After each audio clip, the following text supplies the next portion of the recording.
ভাবুন তো, একটা জাতি ছিল যাদের উচ্চতা ছিল বিশাল গাছের মতো, দেহে ছিল পর্বতের শক্তি।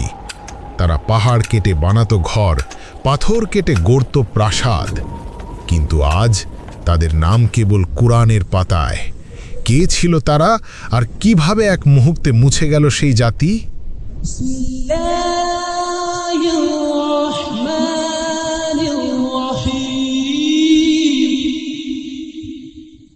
তাদের নাম আদ জাতি।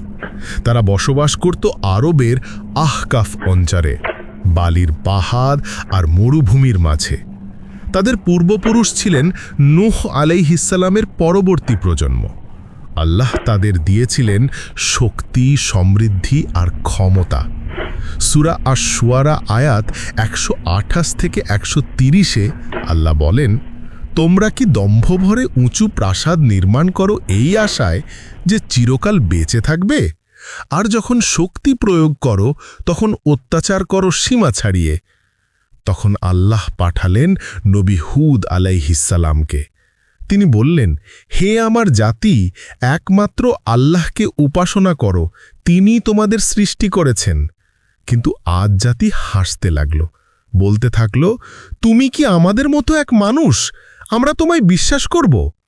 সূরা হুদ আয়াত 50-52-এ উল্লেখ আছে, হে আমার জাতি, আল্লাহর কাছে ক্ষমা চাও, তারপর তার দিকে ফিরে আসো। তিনি তোমাদের ওপর বৃষ্টি বর্ষণ করবেন এবং শক্তি বাড়িয়ে দেবেন। হুদ আলাইহিসসালাম তাদের সাবধান করলেন, তোমরা যদি তওবা না করো ধ্বংস আসবে। কিন্তু তারা বলল, আমাদের ঘর তো পাহাড়ে, ঝড় আসলেও কিচ্ছু করতে পারবে না। তারা দম্ভ ভরে বলেছিল, যে আমাদের চেয়ে শক্তিশালী সে কোথায়?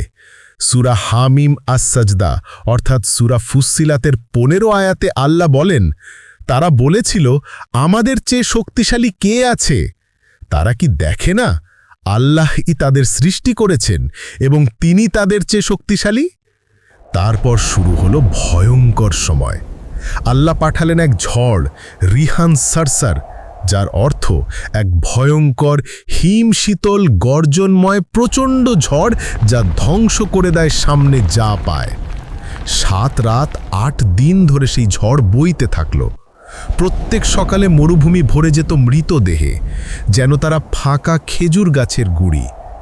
সূরা আল হাক্কা আয়াত 6-8-এ উল্লেখ আছে, আল্লাহ আদ জাতির ওপর প্রেরণ করেছিলেন প্রবল ঝড়, যা 7 রাত 8 দিন চলেছিল। মানুষদের তখন দেখা যেত যেন ফাঁকা খেজুর গাছের গুঁড়ির মতো মাটিতে লুটিয়ে আছে। যখন ঝড় থামল, চারদিকে কেবল বালি, না ছিল প্রাসাদ, না মানুষ, না শব্দ। কেউ জানে না কোথায় হারিয়ে গেল আদ জাতি। আজও প্রত্নতাত্ত্বিকেরা খোঁজে তাদের শহর, ইরাম জাতুল ইমাদ, উঁচু স্তম্ভের শহর। সূরা আল ফজরের 6-8 আয়াতে আল্লাহ বলেন, আপনি দেখেননি আপনার রব কি করেছিলেন আদ বংশের, ইরাম গোত্রের প্রতি, যারা অধিকারী ছিল সুউচ্চ প্রাসাদের, যার সমতুল্য জাতি অন্য কোনো দেশে সৃষ্টি হয়নি। আদ জাতি ভাবত তারা অমর, কিন্তু ঝড়ের এক দমকই তাদের মুছে দিল ইতিহাস থেকে।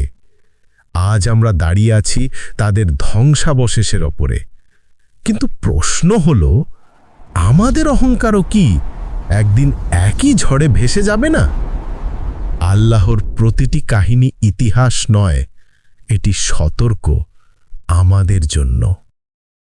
ফলো, লাইক, কমেন্ট করুন, যেন এমন আরও কন্টেন্ট আপনার কাছে পৌঁছে যায়। ইসলাম প্রচারে আপনার একটি শেয়ারই হতে পারে কারো হেদায়েতের দরজা।